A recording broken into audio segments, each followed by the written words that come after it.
اسرائیل کا یک طرفہ طور پر جنگ بندی مذاکرات ختم کرنے کا اعلان، صہیونی طیاروں کی غزہ پر ایک بار پھر متعدد حملے، 200 فلسطینی شہید، سینکڑوں زخمی، حملوں سے امریکہ کو آگاہ کر دیا گیا تھا۔ اسرائیلی میڈیا کا دعویٰ، حملوں کے بعد اسرائیل کے تعلیمی اداروں میں تعطیل کا اعلان، اسرائیلی جارحیت کے بعد مغویوں کا مستقبل تاریک ہوگا، حماس کا رد عمل، کہا امن مذاکرات کو ختم کرنے پر نتین یاہو مستقبل کے واقعات کا ذمہ دار ہوگا، عرب ممالک اور مسلم ممالک سے حماس کو مکمل سپورٹ کرنے کی اپیل۔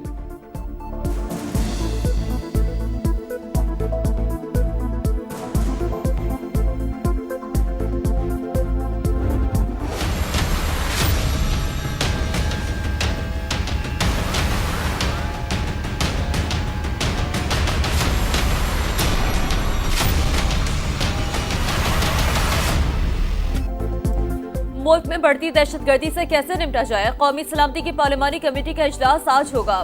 عسکری قیادت ان کیمرہ بیٹھک میں سیکیورٹی صورتحال، خصوصاً بلوچستان اور کے پی میں دہشت گردی واقعات پر بریفنگ دے گی۔ بلاول بھٹو کی نیشنل ایکشن پلان 2 سے متعلق تجویز کا بھی جائزہ لیا جائے گا۔ ملک بھر کی سیاسی قیادت مدعو، 100 سے زائد شرکاء کو دعوت۔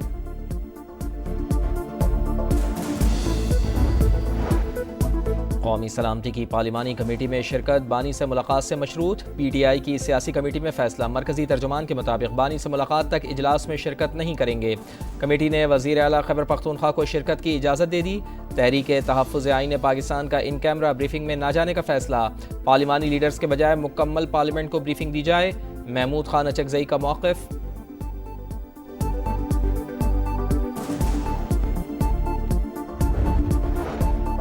قومی سلامتی پارلیمانی کمیٹی اجلاس سے پہلے بانی سے ملاقات کرائی جائے، پی ٹی آئی کا مطالبہ۔ عمر ایوب کا اسپیکر قومی اسمبلی کو خط، چیف ویپ عامر ڈوگر کی بھی ملاقات، ایاز صادق کی معاملہ حکومت سے سامنے رکھنے کی یقین دہانی۔ بیرسٹر گوہر نے کہا کہ کوئی ایک جماعت دہشت گردی کا مقابلہ نہیں کر سکتی، سب کو متحد ہونا پڑے گا۔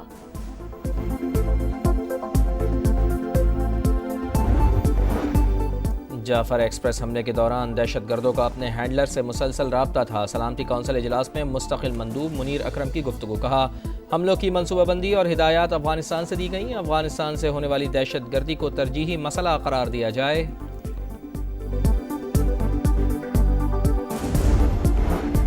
امن دشمنوں کے خاتمے کا مشن، خیبر کے علاقے تورو درہ میں سیکیورٹی فورسز کا آپریشن، 3 خوارج ہلاک، اسلحہ و بارودی مواد برآمد۔ آئی ایس پی آر کے مطابق ہلاک خوارج دہشت گردی کی متعدد کارروائیوں میں ملوث تھے۔ بنو کیٹ حملے میں ہلاک مزید 3 دہشت گردوں کی شناخت ہو گئی، تعلق افغانستان کے مختلف اضلاع سے ہے۔ اس سے پہلے 2 دہشت گردوں کا تعلق بھی افغانستان سے ہی نکلا تھا۔ بنو میں سی ٹی ڈی کا ایکشن، 2 دہشت گرد ہلاک۔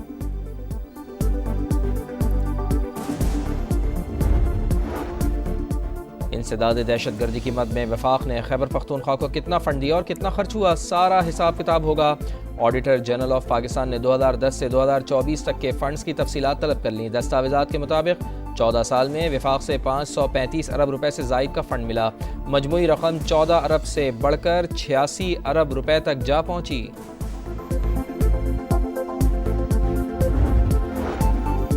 دوسرا T20 میچ، شاہینوں کا مایوس کن آغاز، 19 رنز پر 2 وکٹیں گر گئیں، محمد حارث 11، حسن نواز 0 پر آؤٹ۔ بارش کے باعث میچ 15 اوورز تک محدود۔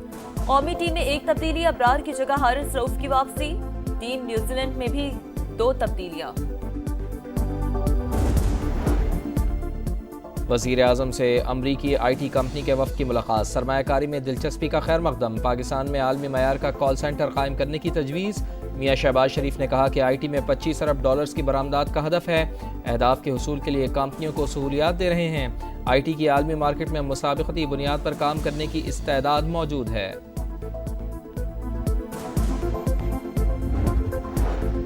آئندہ بجٹ میں وفاقی ملازمین کی تنخواہوں میں اضافہ ہوگا، نہ ہی پینشن بڑھے گی، وزارت خزانہ کا تحریری جواب جمع۔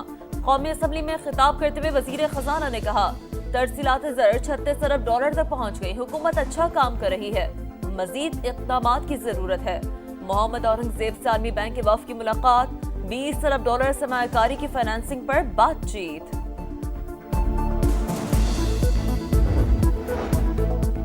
خصوصی سرمایہ کاری سہولت کونسل کی ایگزیکٹو کمیٹی کا اجلاس، مختلف منصوبوں اور پالیسی اقدامات کی پیش رفت کا جائزہ۔ بلوچستان، پنجاب اور سندھ میں موٹر ویز اور شاہراہوں کے منصوبوں کی رفتار تیز کرنے کی ہدایت۔ معاشی ترقی کے لیے ناگزیر انفراسٹرکچر کی تعمیر اور سرمایہ کاری میں تیزی لانے کا عزم۔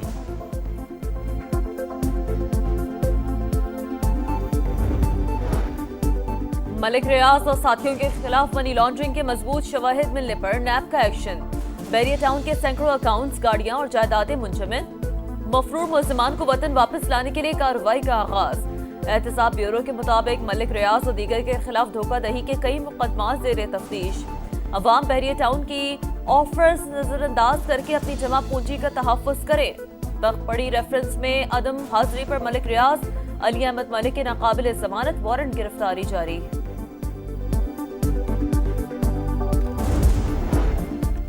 ریاستی اداروں کے خلاف زہر اگلنے والوں پر کاریوار، سوشل میڈیا پر نفرت انگیز پروپیگنڈا کرنے والا ملزم اسلام آباد سے گرفتار۔ ایف آئی اے نے ڈیجیٹل شواہد بھی قبضے میں لے لیے، تحقیقات جاری۔ ملزم حیدر سعید کے خلاف پیکا ایکٹ کے تحت مقدمہ درج، 3 روزہ جسمانی ریمانڈ منظور۔ ملزم سانحہ جعفر ایکسپریس کے دوران زہر آلود مہم چلاتا رہا، کالعدم تنظیموں کی حمایت اور تشہیر میں بھی ملوث نکلا۔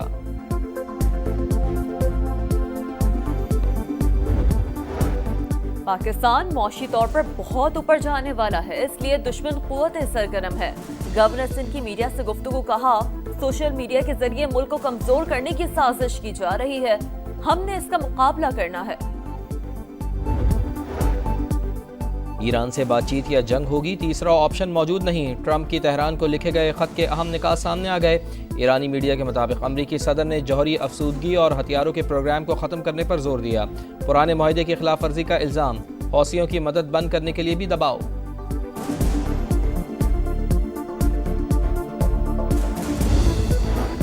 تجارتی جہازوں پر حملے بند ہونے تک حوثیوں کو نشانہ بناتے رہیں گے۔ ترجمان امریکی محکمہ خارجہ ٹیمی بروس کی بریفنگ، حوثیوں کی کسی بھی حملے کا ذمہ دار ایران ہوگا۔ وائٹ ہاؤس کی دھمکی، کہا ایران ڈونلڈ ٹرمپ کی وارننگ کو سنجیدہ لے۔ ترجمان کے مطابق ڈونلڈ ٹرمپ آج روسی ہم منصب سے ٹیلی فونک رابطہ کریں گے۔ ایرانی فضائی حدود میں آنے والے امریکی جاسوس ڈرون کو بھاگنے پر مجبور کر دیا۔ ایران کا دعویٰ، کہا امریکی ڈرون ایرانی F-14 طیاروں اور تنصیبات کی جاسوسی کر رہا تھا۔ امریکی صدر ڈونلڈ ٹرمپ کا واشنگٹن میں جان ایف کینیڈی سینٹر کا دورہ، کہا مقبول صدر سے متعلق دستاویزات آج جاری کی جائیں گی۔ دستاویز کا یہ پہلا خزانہ بہت دلچسپ ہے۔ صدر کینیڈی کو 1963 میں ڈیلس میں دوران پریڈ قتل کیا گیا۔ میکسیکو میں مسلح شخص کی فائرنگ، 2 بچوں سمیت 7 افراد جان سے گئے، اسپتال منتقل۔ سیکیورٹی اہلکاروں نے علاقے کو گھیر لیا، تحقیقات جاری۔ ترخم بارڈر پر کشیدگی کم کرنے کے لیے پاک افغان جرگے میں اہم پیش رفت، فائر بندی اور ترخم گزرگاہ آمد و رفت کے لیے کھولنے پر اتفاق۔ متنازع زمین پر تعمیرات کھولنے سے متعلق جرگے نے وقت مانگ لیا۔ بلاول بھٹو زرداری کی وزیر اعلیٰ سندھ اور میئر کراچی کے ہمراہ باغ ابن قاسم محمد اسپورٹس کلب کا معائنہ کیا، ٹینس بھی کھیلی، کہا KMC نے اسپورٹس ایکٹیویٹی کے لیے اچھے اقدامات اٹھائے۔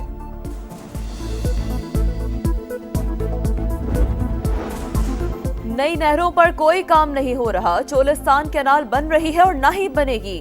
وزیر اعلیٰ سندھ کا 2 ٹوک پیغام، کہا اپوزیشن رہنما زین شاہ ایک ویڈیو دکھا کر گمراہ کر رہے ہیں۔ CCI اجلاس بلانے کے لیے وزیر اعظم کو خط لکھ دیا۔ پنجاب حکومت کے اسپیشل افراد کے لیے اسپیشل اقدامات، وزیر اعلیٰ پنجاب مریم نواز نے خصوصی افراد روزگار پروگرام کی منظوری دے دی۔ صوبے بھر میں اسپیشل بچوں کے مفت علاج کا حکم، پیک فوڈ کا میل پروگرام بھی شروع کرنے کا فیصلہ۔ FIA پر رشوت کا الزام، اداکارہ نادیہ حسین نے معافی مانگ لی، بیان بھی ریکارڈ کرا دیا، کہا ہائی رینک افسر کا نام استعمال کر کے جعل ساز نے رشوت مانگی، جعل ساز کو بے نقاب کرنے کے لیے FIA میری شکایت پر کام کرے۔ دنیا کے طویل القامت افراد میں شامل نصیر سومرو انتقال کر گئے، نماز جنازہ آج شکارپور میں ادا کی جائے گی۔ مرحوم کافی عرصے سے پھیپھڑوں کے عارضے میں مبتلا تھے۔ نصیر سومرو نے دنیا بھر میں پاکستان کا نام روشن کیا تھا۔ وزیر اعلیٰ سندھ مراد علی شاہ کا دکھ اور افسوس کا اظہار۔ جرأت و بہادری کی لازوال داستان پاک فضائیہ کے عظیم شاہین ایم ایم عالم کی 12ویں برسی 1965 کی جنگ کے ہیرو کا پلک جھپکتے ہی 5 طیارے مار گرانے کا ریکارڈ بھارت کے لیے آج بھی ڈراؤنا خواب۔